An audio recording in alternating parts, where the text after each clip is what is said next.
अस्सलाम वालेकुम, नमस्कार, सत श्री अकाल एंड गुड आफ्टरनून जी। मैं हूँ आरज़ू काज़मी और जैसे कि आप लोग जानते ही हैं कि वैसे तो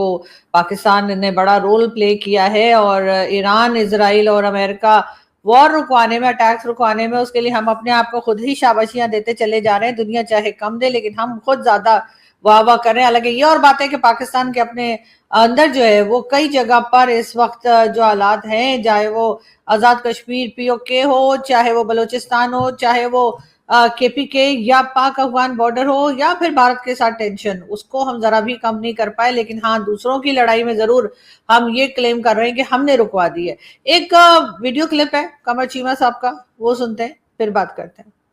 पाकिस्तान ने मुज़ाकरात करवाए अमेरिका पाकिस्तान ने मुज़ाकरात करवाए अमेरिका ईरान के, और जारी बात है एक पोजीशन इस्टेब्लिश हुई, दुनिया को पता चला पाकिस्तान की ग्लोबल पोजीशन बहुत अच्छी हुई, डिप्लोमेटिकली पॉलिटिकली हम इस पोजीशन में आए। That is one thing. The second most important thing is लोग ये समझ रहे हैं कि जनाब इंडी पाकिस्तान और इजराइल की लड़ाई करवाई जाए,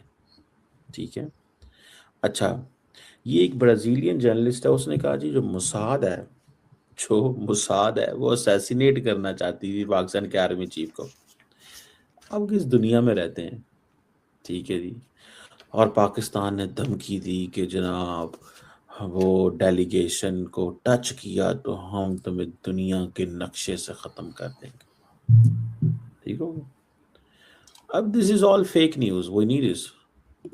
वाई। देखिए, पहले तो भारत पाकिस्तान का और इसराइल का कोई आपस में कोई लड़ाई नहीं है, कोई झगड़ा नहीं है, कोई लेनी नहीं है, कोई देनी नहीं है।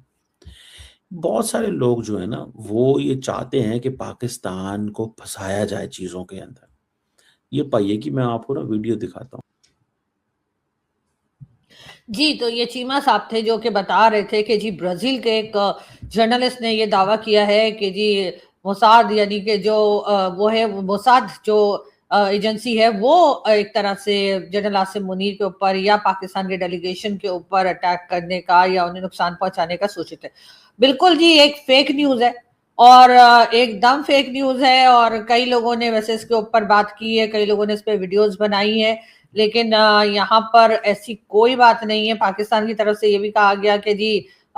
इस तरह की स्टेटमेंट भी चली, कई लोगों ने कहा कि जी पाकिस्तान ने कहा है कि जी ऐसा हुआ तो हम तो जी इंसिडेंट बजा देंगे, इसराइल को बिल्कुल ही जैसे कहते हैं नक्शे से मिटा देंगे। वो तो बातें हम वैसे भी करते हैं, अगर इस किस्म की न्यूज ना भी आए तब भी करते हैं। लेकिन बहरहाल एक फेक न्यूज है और मुझे नहीं पता कि ये फेक न्यूज कौन चला रहा है। क्या पाकिस्तान खुद ऐसा कर रहा है जरा रेलिवेंट होने के लिए? इसलिए कि बहुत लोग ये भी कह रहे हैं ना कि अब कतर जो है वो सारी क्रीम जो है वो कतर के हिस्से में जा रही है। और कहा यह भी जा रहा है कि ईरान और अमेरिका के बीच में जो दोबारा मीटिंग होगी वो दोहा में हो सकती है। दोहा यानी कतर में। आज भी जो है वो सब जगह यही खबर चल रही है, यही न्यूज जो है सब जगह चलाई जा रही है, जिसमें कि पाकिस्तान के मेन स्ट्रीम मीडिया पर भी यही न्यूज आ रही है कि अमेरिका ने कहा है कि जी एक और सेशन बातचीत का हो सकता है ईरान के साथ। और ईरान के साथ अगर एक सेशन और होगा डायलॉग का या बातचीत का, तो वो दोहा में होगा। और अगर दोहा में होगा तो इसका मतलब ये है कि कतर में होगा। और कतर जो है वो एक तरह से इंपॉर्टेंट कंट्री के तौर पे सामने आता जा रहा है। वैसे भी अमेरिका के और कतर के जो है वो बहुत अच्छे रिलेशंस रहे हैं, और उन्होंने तो डोनाल्ड ट्रंप को जो है आप लोग जानते ही होंगे कि प्लेन भी गिफ्ट किया था। और ऐसे में एक ऐसी कंट्री जो कि सिर्फ जी हुजूरी कर रही है या जो कि कहीं ना कहीं कर्जों में डूबी हुई है, उसकी बात से ज्यादा यकीनन कतर की बात ज्यादा इंपॉर्टेंट है। अगर ऐसे ही था तो दूसरी मीटिंग जो हुई थी या जो फर्स्ट सेशन जो हुआ है स्विट्जरलैंड में, वो पाकिस्तान में हो जाना चाहिए था, लेकिन नहीं हुआ। और अब दूसरा सेशन जो है वो दोहा यानी कि कतर में होने जा रहा है। तो यकीनन ऐसे में हमें कुछ लाइमलाइट में रहने की भी जरूरत है। शायद इस वजह से भी इस किस्म की न्यूज निकल कर आ रही है कि बाहर निकलती है जी ऐसा हो रहा है, वो तो जी बहुत हम पाकिस्तानी डेलीगेशन जो है वो तो बहुत ही इंपॉर्टेंट था, तो जी इसलिए मोसाद जो है उन्होंने जी उनको मारने का या उनके ऊपर अटैक करने का प्लान बनाया था। अब उसके लिए जी ब्राजीलियन जो जर्नलिस्ट हैं उनकी भी क्लिप काफी वायरल है। थोड़ी सी मैं वो भी दिखा देती हूँ आपको।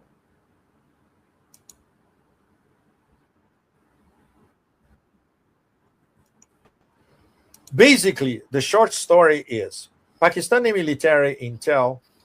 they intercepted ultra-credible information that the Mossad was preparing under orders by Netanyahu an assassination attempt against Asim Munir and maybe the rest of the Pakistani delegation going to Switzerland. So the Pakistanis sent a direct message via the usual intermediaries. I would bet it would be Oman in this case, directly to Israel saying, if you touch our delegation, we're going to wipe you off the map. जी, तो अब ये इस तरह की जो news होती है ना, उसको यूजुअली कहा जाता है चंडू खाने की। तो ये चंडू खाने की न्यूज जो है वो इस वक्त चल रही है और यही बताया जा रहा है कि जी पाकिस्तानी डेलीगेशन जो है जी उसके तो पीछे मोसाद वाले पड़ गए थे जी, नेतन्याहू जो है वो इस तरफ ये सब कुछ करवा रहे हैं और इस किस्म की ही न्यूज जो है वो चला रहे, क्योंकि जाहिर है कि अब जो पाकिस्तानी है वो बात कर रहे हैं और एक नहीं कई पाकिस्तानी बात कर रहे हैं कि भाई अब अपने यहाँ तो कुछ देख लो, अपने यहाँ जो हालत खराब कर रखी है आपने, जिस तरह से लोग यहाँ पर परेशान है, जिस तरह से यहाँ पे बजट लाया गया है और जो कि IMF का बजट है एक तरह से। वैसे तो हम ये कहते हैं कि जी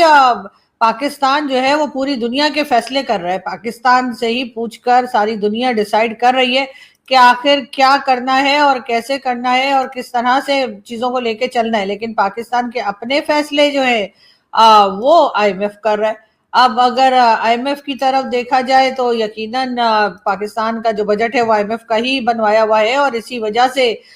जो हालत हुई है लोगों की वो लोग अच्छे से जानते। बहरहाल प्राइम मिनिस्टर शहबाज शरीफ साहब जो हैं उनको कोई खास क्रेडिट इस वक्त तो खैर स्विट्जरलैंड के लिए भी नहीं जा रहा है और वो खुद भी हर क्रेडिट जो है वो मिलिट्री एस्टेब्लिशमेंट को ही दे देते हैं। ये तो खैर हमारे यहाँ के हर प्राइम मिनिस्टर की ट्रेजेडी यही है कि उन बेचारों को कुछ नहीं मिलता और उसके बजाय सारी की सारी बात जो है या क्रेडिट अगर कुछ सही हो जाए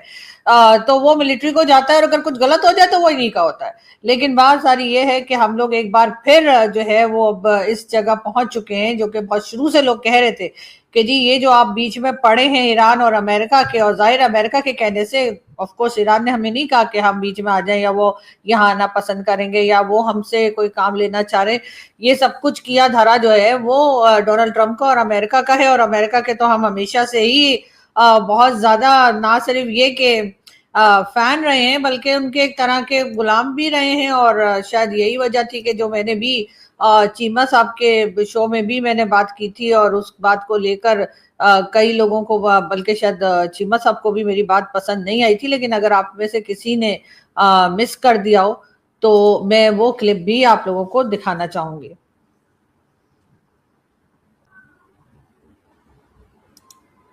जो आप कह रहे ना कि भारत से बड़ा प्यार था अमेरिका को और अब नहीं रहा, तो सर बात सारी ये कि ये जो दोस्ती होती है या प्यार होता है ना वो एक जैसे लोगों में या कंट्रीज में होता है जिनकी एक जैसी ना सही लेकिन काफी हद तक पावर्स मिलती हो। अगर किसी गरीब कंट्री के साथ अमेरिकन प्रेसिडेंट कह रहा है कि जी बड़ा प्यार है तो इसका मतलब यही है कि हमें बलि का बकरा बनाए जाने की पूरी तैयारी है। इसलिए कि सर ऐसे ही तारीफें नहीं होती, बिला वजह की तारीफें नहीं होती सर। हमारी जो पोजीशन है ना इनके अमेरिका के सर मुझे पहले बोले थे, इनके जो नौकर है ना अमेरिकन के जो नौकर है ना ये हैं गल्फ कंट्री वाले, चाहे ये सऊदी अरब है, कतर, कुवैत, ओमान, UAE, ये जितने भी गल्फ कंट्रीज है ना इनको अमेरिकन ने अपना एक तरह से नौकर बना के रखा है। अब नौकर के जो नौकर होते हैं ना उसको चाकर बोलते हैं, तो ये जो हम है ना सर हमारा वो चाकर वाला रोल है, यानी हम वो नौकर वाली स्टैंडर्ड पे भी नहीं है, हम उससे भी नीचे है। इसलिए कि सर हमारे पल्ले कोई पैसा है ना हमारी कोई इकोनॉमी है, हम हर कुछ दिन के बाद IMF जाते हैं, हर कुछ दिन बाद जो वर्ल्ड बैंक जाते हैं, उसके बाद गल्फ कंट्री से पैसा मांगते हैं। ये जो पोजीशन होती है ना चाहे किसी country, sir let me complete, ये जो पोजीशन होती है सर वो किसी कंट्री की हो या किसी इंडिविजुअल की हो ये बड़ी कमजोर होती है। ऐसे लोग या ऐसी कंट्रीज कुछ भी करने को तैयार रहती है, इसीलिए अमेरिका ने हमें रखा हुआ है। अमेरिका हमें कहता है जो ईरान को ये कहकर आओ, हम भी उल्टे पांव भागते हुए वहां जाते हैं, वहां से ईरान हमें वापस भेजता है और फिर हम भागते हुए जेडी वेंस ने, ये बताइए 3 महीने से जेडी वेंस क्या बात कर रहे थे, उन्होंने ये तो बताया नहीं। उन्होंने सिर्फ ये कहा कि मैं 3 मंथ से मैंने किसी से इतनी बात नहीं की जितनी पाकिस्तान में की। तो आखिर वो पाकिस्तान से इतनी क्या बात कर रहे थे, क्या उर्दू सीख रहे थे, उर्दू की क्लासेस ले रहे थे, क्या कर रहे थे? और बहरहाल चीमा साहब बेचारे जो हैं वो मैं उनको क्या कहूँ कि उनकी भी अपनी मजबूरी है कि वो अपनी बात इसी तरह से रखते हैं और शायद यही समझते भी हैं जो वो कह रहे हैं। लेकिन इस वक्त पाकिस्तान की पोजीशन फिर वही है कि इस वक्त कतर जो है वो आगे बढ़ता हुआ दिखाई दे रहा है और कतर जो है उसको एक तरह से अब कुलकुला के सामने लाया गया है और अमेरिका जो है अब कतर के जरिए ही ईरान के साथ किसी भी किस्म की डील या बातचीत के लिए जा रहा है। तो पाकिस्तान का जो एक रोल था या पाकिस्तान जो एक रोल अपना बता रहा था तो वो कुछ कम होता हुआ दिखाई दे रहा है और इसी वजह से शायद इस बार जो सेकेंड राउंड बातचीत का होगा वो अब स्विट्जरलैंड में या किसी और जगह नहीं बल्कि कतर में कहा जा रहा है और अमेरिका ने इस तरफ या कह लीजिए कि व्हाइट हाउस की तरफ से भी ये कहा गया है और अमेरिकन जो ऑफिशियल्स हैं उनकी भी ये स्टेटमेंट आ रही है कि जी जो सेकंड राउंड है वो दोहा में हो सकता है। तो थोड़ा सा हमें अब इस वक्त संभल जाना चाहिए लेकिन जाहिर है कि हमारे पास शायद कोई चॉइस नहीं है। पाकिस्तान जो है वो मुसलसल जब तक अपनी इकोनॉमी पे काम नहीं करेगा तब तक हम अमेरिका हो चाहे गल्फ कंट्रीज हो उनके आगे हाथ बांधे ही खड़े दिखाई देंगे, इसलिए कि जब आप काम नहीं करते, जब आपके यहाँ कोई ट्रेड नहीं होती, जब आप अपनी खुद की इकोनॉमी आपकी कोई नहीं होती, आपका 70% कंट्री आपकी जो है वो सिर्फ कर्जों के ऊपर चल रही हो, चाहे वो आपने किसी दूसरी कंट्री से लिया हो चाहे अपनी ही कंट्री में अपने बैंक्स जो हैं उनसे आपने कर्जा उठाया हो, तो फिर आपके हालात जो है वो कुछ ऐसे ही रहते हैं। लेकिन उसके ऊपर बजाय इसके के काम किया जाए, उसके ऊपर बजाय इसके के कोई शर्म की जाए, हमारे यहाँ जो है इसी सिलसिले को आगे बढ़ाया जाता है। अगर हम बात करें स्टेट बैंक की, जी हाँ, स्टेट बैंक ऑफ पाकिस्तान ने जिस तरीके से आपने देखा कि जो कुछ भी बजट वगैरह आता है वो आगे बताया जाता है और फिर फाइनेंस मिनिस्टर साहब जो हैं हमारे उन्होंने जी अभी जो रिसेंटली अनाउंस किया है उनका कहना है कि जी 6 मंथ्स की सैलरीज जो हैं वो फाइनेंस मिनिस्ट्री और पीएम ऑफिस के एम्प्लॉयज को एज अ बोनस दी जाएगी। तो जी जिन्होंने बजट को तैयार करने में मदद की थी, तो जी ये बता दीजिए कि आप होते कौन हैं इस तरह से कि आप अपनी जेब से ये 6 मंथ्स की सैलरीज एज अ बोनस दे रहे हैं लोगों को। अगर अपनी जेब से दे रहे हैं फिर तो ठीक है, लेकिन अगर आप पब्लिक के टैक्स के पैसों से ये अय्याशियां करवा रहे हैं तो मेरा ख्याल है ये बिल्कुल गलत है, ऐसा नहीं होना चाहिए। और वैसे भी जो लोग जो एम्प्लॉयज चाहे वो पीएम ऑफिस के हों चाहे वो फाइनेंस मिनिस्ट्री के हों, उनको रखा इसीलिए जाता है, उनका काम यही है कि वो बजट में जो है मदद करेंगे या फिर जो भी काम होगा फाइनेंस का उसमें वो अपना हिस्सा डालेंगे, उसमें वो काम करेंगे। तो उसके लिए मुझे नहीं लगता कि उनको 6 मंथ्स की सैलरीज बोनस में दी जाए।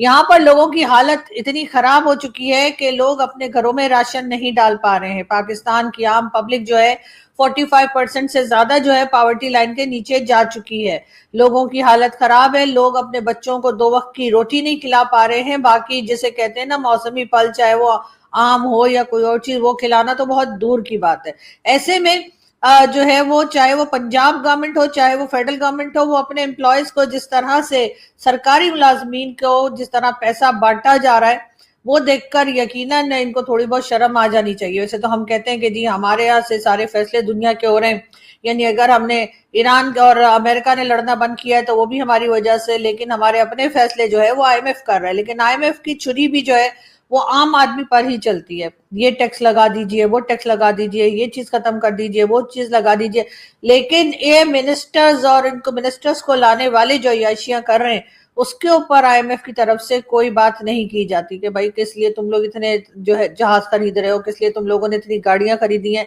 या किस लिए तुम लोग अपना जो चाहे प्रेसिडेंट हाउस हो चाहे पार्लियामेंट हो चाहे पीएम हाउस हो या पीएम ऑफिस हो, उसमें इतना बजट में इतना पैसा क्यों रखा गया है कि वहां पे रेनोवेशन होती रहे। साथ ही साथ अगर करप्शन की बात करें तो उसमें भी मेरा ख्याल है पाकिस्तान का अभी तक नंबर 1 आ जाना चाहिए। जो हरकतें और जिस तरह से करप्शन यहाँ चल रही है वो यकीनन बहुत ही हैरत अंगेज है। बेनजीर इनकम सपोर्ट प्रोग्राम में 25 बिलियन रुपीस का घपला। जी हाँ, बेनजीर इनकम सपोर्ट में 25 बिलियन रुपीस का घपला सामने आया है, जिसमें 5,558 लेडीज का शौहर एक ही शख्स निकला, यानी कि सरकारी मुलाजमीन तालिब इल्म बनकर पैसे बटोरते रहे। हुआ ये कि जी बेनजीर इनकम सपोर्ट एक कार्ड पीपल्स पार्टी ने निकाला था अपने दौर में और اس میں جی لوگوں کو جو ضرورت مند ہوتے ہیں یا کہہ لیجیے جن کی انکم کم ہوتی ہے ان کو کچھ پیسہ دیا جاتا تھا، لیکن اب اس میں بھی اتنی زیادہ کرپشن آ چکی ہے کہ انہوں نے کچھ کارڈ ایسے بنائے کہ یعنی کہ 5558 لوگوں کے کارڈ ایسے بنے جس میں کہ خاندان دکھائے گیا اور ہسبینڈ جو ہے وہ کسی ایک ہی آدمی کا فوٹو اور ایک ہی آدمی کا نام جو ہے وہ استعمال کیا گیا۔ اب جا کر یہ کرپشن سامنے آئی ہے۔ کئی جو گورنمنٹ آفیشلز ہیں یا گورنمنٹ ملازمین جو جیسے کہتے ہیں تو وہ جو ہیں وہ اسٹوڈنٹ بن کر پیسے بٹورتے رہے، اور اب 25 بلین روپیز کا گھپلہ جو سامنے آیا ہے اس سے ہوگا کچھ بھی نہیں، اس لیے کہ وہ جو گھپلہ جنہوں نے نکالا ہے انہی کو پکڑ کر اور انہی سے کوئی مکھ مکا کر کے اس بات کو آگے بڑھا دیا جائے گا۔ بہرحال یہ تو حالات ہیں یہاں اس ملک کے، اور اس کے بعد کہتے ہیں کہ جی ہم نے تو پورے کا دنیا میں ہم تو جی ریلیونٹ ہو گئے ہیں، اور اس قسم کی باتیں ہمارے لوگ کرتے تھکتے نہیں ہیں۔ بہرحال ایران کی اگر ہم ایک بار پھر لاسٹ میں بات کریں تو جی ایران نے Indian prime minister Narendra Modi ji کو جو ہے وہ خمینی صاحب کے جنازے میں شرکت کے لیے دعوت دی ہے۔ جی ہاں، اور اس کے ساتھ ہی یہ بھی یقیناً پاکستان کو سمجھ آ جانا چاہیے کہ ایران جو ہے وہ اپنے ٹرمز کو لے کر بھارت کے ساتھ بھی سیریس ہے، اور ایسا نہیں ہے کہ ہمارے ساتھ بات چیت ہے تو بھارت کے ساتھ بات چیت ختم ہو گئی ہے۔ بھارت کے ساتھ بھی ان کی بات چیت چل رہی ہے، اور اسی لیے انہوں نے خمینی صاحب کے نماز جنازہ یا خمینی صاحب کے لیے جو ایک کے لیے جنازے میں شرکت کے لیے انہوں نے پی ایم مودی کو انویٹیشن دیا ہے، اور جو کہ انہوں نے ایکسیپٹ بھی کیا ہے۔ بہرحال ہمیں تھوڑا سا اپنے آپ کو ہی دیکھنا ہوگا، اپنی کنٹری کو ہی صحیح کرنا ہوگا۔ لوگوں کو پکڑ پکڑ کے بند کر دینے سے، یا ڈاکٹر مارنگ بلوچ جیسے ایکٹیوسٹ اور لوگ جن سے کہ دنیا پاکستان کو پہچانتی ہے، ان کے اوپر ہمیں پراؤڈ فیل کرنا چاہیے کہ ڈاکٹر مارنگ بلوچ جو ہیں وہ پاکستان کا حصہ ہیں، لیکن انفارچونیٹلی ہمیں اس کے بجائے کہ ہم ان کی قدر کریں، ان کو تنگ کیا جا رہا ہے، ان کو پریشان کیا جا رہا ہے، ان کو عمر قید کی جو سزا سنائی گئی ہے یقیناً وہ پاکستان کی تاریخ میں ایک بلیک کہہ لیجیے کالے داغ کے طور پہ یاد رکھا جائے گا، اور بہت ہی ایک شرمندہ کر دینے والی بات ہے جو کہ اس طرح سے ہوئی ہے اور نہیں ہونی چاہیے تھی ڈیفینیٹلی۔ اور ابھی بھی لوگ اس کے لیے آواز اٹھا رہے ہیں، ابھی بھی لوگوں کی کوشش ہے کہ کسی طریقے سے جو ہے اس چیز کو صحیح کیا جائے اور ڈاکٹر مارنگ بلوچ کو جیل سے باہر نکالا جائے۔ وہ یقیناً ایک بہادر بیٹی ہے پاکستان کی، اور ان کو یقیناً ہم سب بہت رسپیکٹ کرتے ہیں ان کی، اور ان کی ہمت کی بھی داد دیتے ہیں، اور وہ یقیناً ٹیررسٹ نہیں ہیں اور نہ ہی ٹیررسٹ کی سپورٹرز ہیں۔ یہ بات پاکستان اسٹیٹ کو سمجھنی ہوگی، ورنہ صرف زور زبردستی سے اگر آپ کسی کو پکڑ کے اریسٹ کریں گے، سزائیں دیں گے، اس سے پاکستان کے اپنے جو ایشوز ہیں وہ سالو نہیں ہوں گے، الٹا اور بگڑ جائیں گے۔ یہ بات جو ہے پاکستان کو یاد رکھنی ہوگی، پاکستان اسٹیٹ کو یاد رکھنی ہوگی۔ اس لیے جیسے میں کہہ رہی ہوں کہ کالے داغ کے طور پہ اس کو یاد رکھا جائے گا جو کچھ اس وقت یہاں پر ہو رہا ہے۔ تو پاکستان اگر فرصت مل گئی ہو آپ کو ایران سے اور امریکہ سے اور وہاں پہ لڑائیاں بند کرانے سے یا چلوانے سے، تو تھوڑا سا پاکستان کے اندر بھی دیکھ لیجئے۔ بہت جلد پھر ملیں گے۔ Thank you.